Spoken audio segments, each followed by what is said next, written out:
더불어민주당 8개 광주 지역위원장이 대부분 단수로 추천이 되면서 형식적인 공모를 했다는 그런 비판들이 나오고 있습니다. 민주당 현 지도부가 민심과 당원들의 의사에 좀 반해서 일방적으로 좀 독주하고 있다는 비난이 더 그래서 나오는데요. 광주 서구울 지역위원장의 공모 신청서를 제출했던 김하중 변호사와 이 문제에 대한 이야기를 좀 나눠보겠습니다. 직접 스튜디오에 나오셨습니다. 안녕하십니까? 안녕하세요. 네, 우선 민주당의 지역위원장 선정 절차 어떤 식으로 이루어지는지부터 간단히 좀 정리를 해볼까요? 예, 지난번에 민주당에서 지역위원장을 모집한다고 공모를 공고했습니다. 네. 그래서 이에 응한 신청자들에 대해서는 현지 실사를 통해서 그분들의 역량에 대해서 이제 그 조사를 하고 이런 것들을 기초 자료로 해서 서류 심사를 먼저 하게 됩니다. 그래서 네. 그 서류 심사를 통과한 사람들에 대해서는 개별 면접을 하고 네. 그 개별 면접을 통해서 신청자들에 대해서 권리당원 100%로 해서 경선을 하는 것이 원칙적인 절차입니다. 그래서 네. 이런 과정에서 최종적으로 당원들의 선택을 받은 분이 지역위원장이 되도록 되어 있는 게 민주당의 당헌 당규의 원칙인 것입니다. 네, 경선을 통해서 최종적으로 이렇게 선출한다. 결국은 당원들의 의사들을 충분히 반영해서 지역위원장을 뽑는다는 이야기인데요. 이번에 광주광역시 경우 지역위원장 8명이 모두 이런 경선을 치르지 않고 단수로 결정이 돼버렸습니다. 그렇죠? 그렇습니다. 네, 그 부분 입장이 있으시지 않습니까? 네. 그 응모자의 한 사람으로서 마치 대학 시험에 원서를 접수하고 시험도 네. 보지 않고 그 떨어졌다는 그런 통보를 받은 그런 황당한 기분인데요. 네. 이번에 그 8개의 지역위원장을 모두 네. 경선 없이 단수 공천으로 이렇게 지도부가 낙점을 한 행위는 네. 절차적으로도 그리고 내용적으로도 매우 중대한 하자가 있다고 생각이 됩니다. 우선 절차적인 측면에서 보면 방금 말씀드렸듯이 네.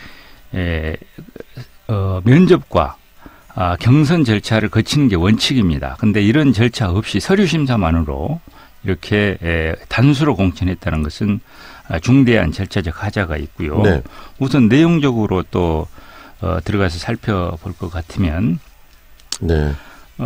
지금 8개 지역위원장 중에 5분이 광주시장 후보로 출마를 하겠다고 지역위원장을 스스로 그만둔 분들입니다. 네. 그래서 그분들이 광주 시민들로부터 시장 후보로서는 적합하지 않다라는 그런 심판을 이미 받은 분들입니다. 네. 그런데 이런 분들이 선거에 졌음에도 불구하고 다시 지역위원장으로 그것도 경선 절차 없이 이렇게 하향식으로 낙점을 받았다는 것은 네. 소위 말해서 민주당의 일부 사람들이 이런 지역위원장 선정 절차를 독점하고 그들의 뜻대로 전행하고 네. 있다라는 것은 반증이 아닐 수 없습니다. 방금 하시는 말씀에서 좀 와닿는 부분이 원서를 냈는데 시험도 못 보고 떨어져 버린 듯한 느낌이라는 말씀이 솔직하게 그런 참담한 기분이 듭니다. 와닿는데요. 네. 그리고 이제 결국은 이 민주사회 특히 정당의 가치는 절차와 내용을 중시해 여기는 부분에서 오는데 그런 절차들이 좀 무시됐다라는 이야기 부분들 뭐 청취자분들도 같이 좀 생각을 할 것 같은데 어떻게 생각하십니까? 특히 시장 출마를 위해서 이 지역위원장을 포기하고 시장 출마에 나왔던 사람들이 다시 지역위원장으로 되돌아왔다. 너무나 어떤 정치적인 욕심들, 개인적인 욕심들이 반영된 거 아니라는 생각도 좀 드는데요. 이렇게 공모 절차를 진행한 부분들, 특히 이 그 경선 없이 이렇게 단수로 모두 지정해버린 부분들의 배경은 무엇이라고 생각하십니까? 그 부분이 참 납득이 되지 않는데요. 지금 현재 지도부는 8월 전당대회를 앞두고 불과 임기를 한 달 정도밖에 가지고 있지 않습니다. 그런데 지금 지역위원장은 2년 임기를 갖고 있거든요. 네. 그리고 이분들은 21대 국회의원 총선거에서 공천 경쟁에서 매우 유리한 고지를 선점하게 되는 것입니다. 그런데 임기를 불과 한 달 넘긴 그런 지도부가 이렇게 경선 절차도 없이 낙점 하향식으로 이런 중요한 그런 자리를 이렇게 독단적으로 결정한다는 것은 민주주의하고는 아주 거리가 먼 것이죠. 네. 조금 전에도 제가 말씀드렸습니다마는 절차적으로 내용적으로 문제이고 이것은 본질적으로 또 당내 민주주의에 역행하는 그런 처사라고 생각이 됩니다. 당내 민주주의요? 그렇습니다. 네. 당내 민주주의라는 것은 이제 당원들이 주권을 가지고 공직 후보라든가 당직 후보자들을 선출할 수 있는 그런 것들이 보장이 되었을 때 당내 민주주의가 활성화되고 네. 그리고 현대 정치는 정당 민주 정치 아니겠습니까? 네. 그래서 이런 당내 민주주의가 활성화될 때 대한민국도 민주주의가 정착이 되는 것이거든요. 근데 지역위원회라는 것은 정당의 아주 기본 조직입니다. 네. 그런 기본 조직인 지역위원회의 구성과 운영이 이런 식으로 지도부에서 일방적으로 결정하는 부분 문제다 이렇게 보시네요. 독단적으로 결정하는 것은 당내 민주주의에 역행하는 것으로서 대한민국 민주주의 발전에도 크게 부작용을 가져올 것으로 생각이 됩니다. 변호사님 생각하실 때 이 경선 결국은 뭐 당내 민주주의에 역행한다는 말씀하셨는데 당원들의 의사를 충분히 반영하기 위해서는 경선이 꼭 필요한 거 아니겠습니까? 당연합니다. 그래서 당원들이 당비도 납부하고 그리고 또 우리 민주당 당원 당규에도 권리당원이 지역위원장을 경선에 의해서 선출하도록 되어 있습니다. 그리고 광주에 지금 민주당에서 정당 활동을 하고자 하는 능력 있는 분들이 얼마나 많이 있습니까? 그렇죠. 네. 그런데도 시장 경선에 스스로 지역위원장을 사임하고 나섰다가 실패한 사람들을 다시 경선도 없이 이렇게 하향식으로 임명하는 것은 도저히 납득하기 어려운 처사라고 생각이 됩니다. 후유증도 좀 있을 수 있겠는데요? 당연히 있겠죠. 이번 그 지역 위원장들은 알게 모르게 이번 지방선거의 후보자들의 그 공천에도 직간접으로 관여를 했을 것으로 생각이 됩니다.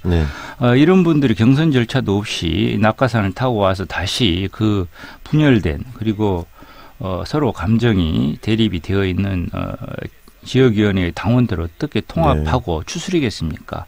그럴 만한 자격과 권위가 인정이 안 되는 것이죠. 그래서 저는 이런 지역위원장의 그 하향식 낙점이 매우 문제가 크기 때문에 자기 민주당 8월 전당대회에서 새로 지도부가 구성이 되면 지역구 실사를 다시 해서 문제가 있는 지역위원장들에 대해서는 정당한 절차를 거쳐서 다시 뽑아야 된다고 그렇게 생각을 합니다. 지금 광주시 의회도 의장 선거 가지고 굉장히 갈등이 있고요. 일부에서는 그게 여러 지역위원장이랄지 여러 정치인들과의 어떤 그 연결 고리 속에서 일어나고 있다는 그런 비판적 시각도 있는데 이 광주에서 일어나고 있는 이 전반적인 더불어민주당의 어떤 여러 의사결정 시스템들이 광주 시민들, 유권자들의 어떤 그 생각들을 잘 반영하지 못하고 있지 않느냐라는 지적도 있는데 그 부분에 대해서 공감을 좀 하십니까? 매우 공감하고요.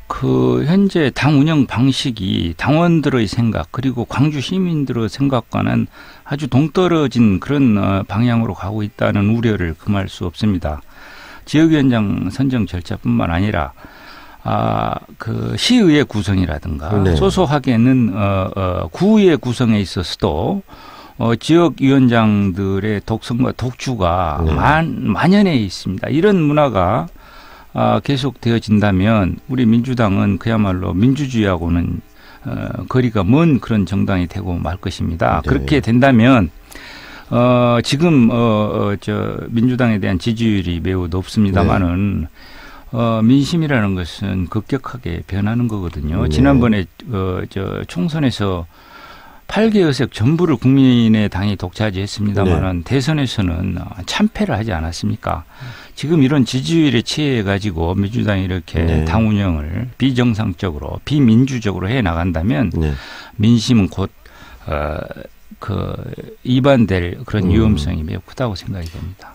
더불어민주당이 광주 시민들의 어떤 본심, 그 진정한 민심을 제대로 중앙에서부터 알아야 된다는 말씀이시네요. 예, 우리가 그 정권을 되찾아온데 정말 온 혼신의 힘을 다해서 찾아온 이유가 뭐겠습니까?